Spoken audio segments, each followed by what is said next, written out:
இது மகிமை நேரம். கிறிஸ்துவுக்குள் பிரியமான மகிமை டிவி நேயர்களே, இந்த மகிமை நேரம் நிகழ்ச்சிக்கு உங்களை அன்போடு வரவேற்கிறேன். இந்த வாரத்திலும் நாம் புத்தாண்டு தீர்மானங்களை எவ்வாறாக நாம் தோற்காமல் மேற்கொள்ள வேண்டும் என்று நாம் தியானித்து வருகிறோம். இன்றே நாம் செய்ய வேண்டிய காரியங்களை அன்றே செய்வது நல்லது, நாளை நமதல்ல என்று பார்த்தோம். அதே போல நன்மை நமது கடமைகளை செய்ய வேண்டும், பலனை எதிர்பாராமல் நமது கடமைகளை செய்ய வேண்டும் என்று தியானித்தோம். மூன்றாவதாக காலத்தை பார்த்து குறுகினது, ஆகவே நாம் ஜாக்கிரதையாய் செயல்பட வேண்டும் என்று பார்த்தோம். நான்காவதாக நாம் எவ்வாறு வேதத்தை வாசிக்க வேண்டும், நாம் நமது வேத வாசிப்பு திட்டத்தை எவ்வாறு மேற்கொள்ள முடியும் என்று நாம் பார்த்தோம். அடுத்ததாக நாம் அதிக நேரம் ஜெபிக்க வேண்டும் என்று தீர்மானம் செய்திருக்கிறோம். இந்த ஜெபத்தை நாம் எப்படி ஜெபிக்க வேண்டும்? நான் ஜெபிக்க ஆரம்பித்த உடனே எனக்கு தூக்கம் வருகிறது, 5 நிமிடத்திற்குள் எனது ஜெபம் முடிந்து விடுகிறது என்றெல்லாம் நாம் சொல்வது உண்டு.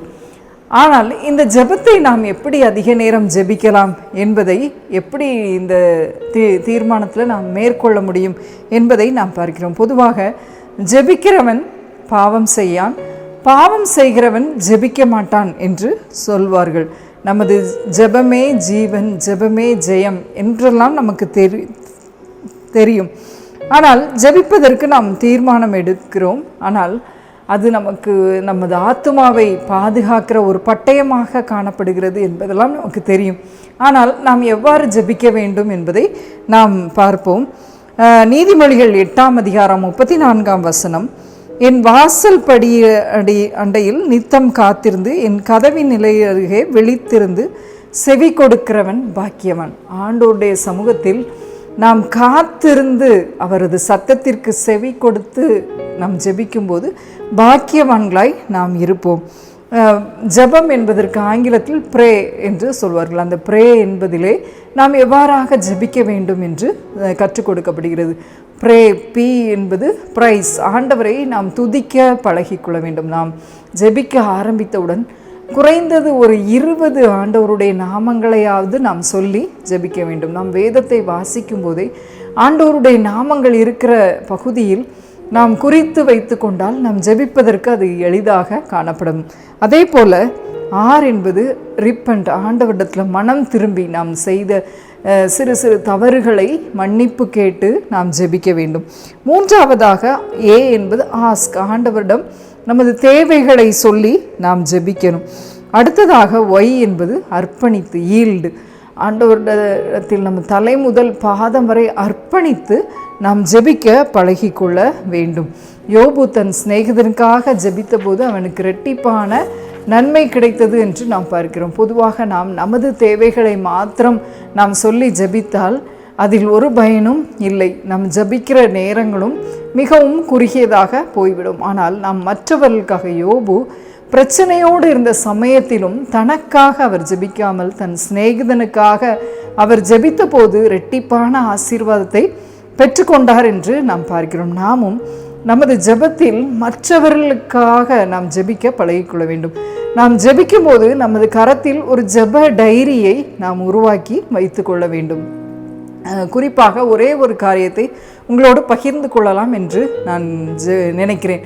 நமது ஜெப தீர்மானத்தை நாம் மேற்கொள்வதற்கு அது எளிதாக இருக்கும். கேலண்டர் மெத்தட் ஆஃப் ப்ரேயர் என்று ஒரு திட்டம் இருக்கிறது. அதாவது ஞாயிறு, திங்கள், செவ்வாய் ஒவ்வொரு நாளும் நாம் ஒவ்வொருவருக்காக ஜெபிப்பதின் மூலமாய் நமது ஜெப நேரத்தை அதிகரித்து கொள்ள முடியும்.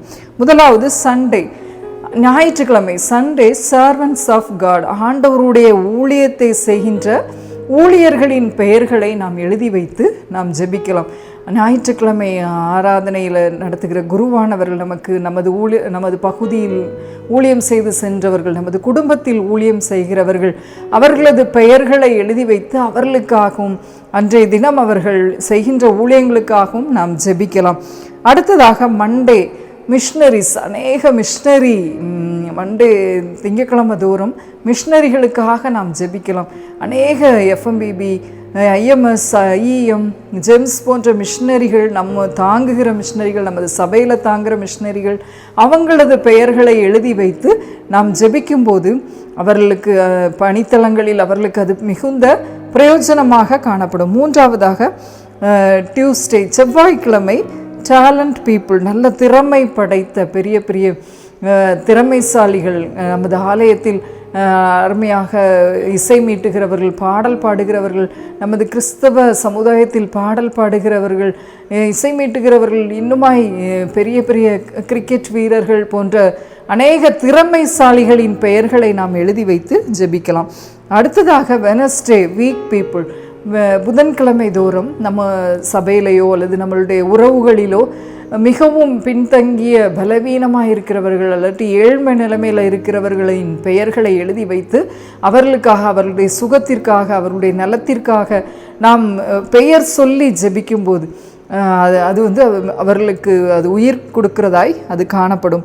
அதே போல் வியாழக்கிழமை தேர்ஸ்டே டாப் லெவல் லீடர்ஸ்க்காக நாம் ஜெபிக்கலாம். உயர் பதவியில் இருக்கிற நம்மளுடைய திருச்சபையில் உயர் பதவியில் இருக்கிறவர்களுக்காக, பொறுப்பாளர்களாக இருக்கிறவர்களுக்காக, நம்மளுடைய திருமண்டலத்தில் பொறுப்பாளர்களாக இருக்கிறவர்களுக்காக நாம் ஜெபிக்கலாம்.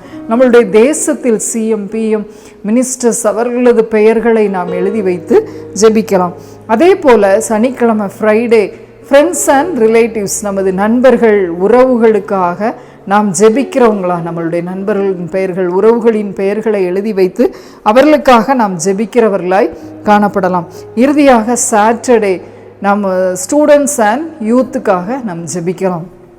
நம்மளுடைய உறவுகளில் படித்து கொண்டிருக்கிறவர்கள், இன்னுமாய் வாலிபன் சகோதர சகோதரிகளின் பெயர்களை எழுதி வைத்து நாம் ஜெபிக்கும்போது நமது ஜெப நேரம் அதிகமாய் இருக்கும். அதே போல் மற்றவர்களுக்கும் அது பிரயோஜனமாக இருக்கும். அது மாத்திரமல்ல, நம் மற்றவர்களுக்காக ஜெபிக்கும்போது நமது காரியங்கள் எல்லாவற்றையும் யோபை போல இரட்டத்தனையான ஆசீர்வாதத்தை நாம் பெற்றுக்கொள்ள முடியும். ஆகவே இந்த கேலண்டர் மெத்தட் ஆஃப் ப்ரேயரை வைத்து Sunday servants of God, Monday missionaries, Tuesday talent people, Wednesday weak people, Thursday top level leaders, Friday friends and relatives, Saturday students and youth என்று நாம் பெயர்களை ஜெப டைரியில் எழுதி வைத்து ஜெபிக்கும்போது அது அநேகருக்கு நம் ஜெபிக்கிற ஒரு பாக்கியத்தை பெற்றவர்களாய் நம்மால் செய்ய முடியும். ஆகவே நாம் ஜெபிக்கிறதற்கு பழகிக்கொள்வோம். ஜெபம். அன்பின் பிதாவே, இந்த அருமையான நேரத்திற்காக உமக்கு நன்றி செலுத்திடும் அப்பா. ஆண்டவரே, இந்த புதிய ஆண்டிலும் ஜெபிக்க வேண்டும் என்ற ஆர்வம் எங்களிடத்தில் இருக்குது. ஆனால் எங்களால் ஜெபிக்க இயலவில்லை. ஆனாலும் அந்த ஜெபத்தில் ஆண்டவரை நாங்கள் ஜெயம் எடுப்பதற்கு எங்களுக்கு கிருபை செய்தலும், அநேகருக்காக ஜெபிக்கும் கிருபைகளை, ஜெப பாரங்களை எங்கள் ஒவ்வொருவருக்கும் கொடுத்து இந்த புதிய ஆண்டில் ஆசீர்வாதத்தை கொடுத்துள்ளோம். மீட்பர் இயேசு கிறிஸ்துவின் மூலமாய் வேண்டிக் கொள்கிறோம் பரமபிதாவே. ஆமேன்.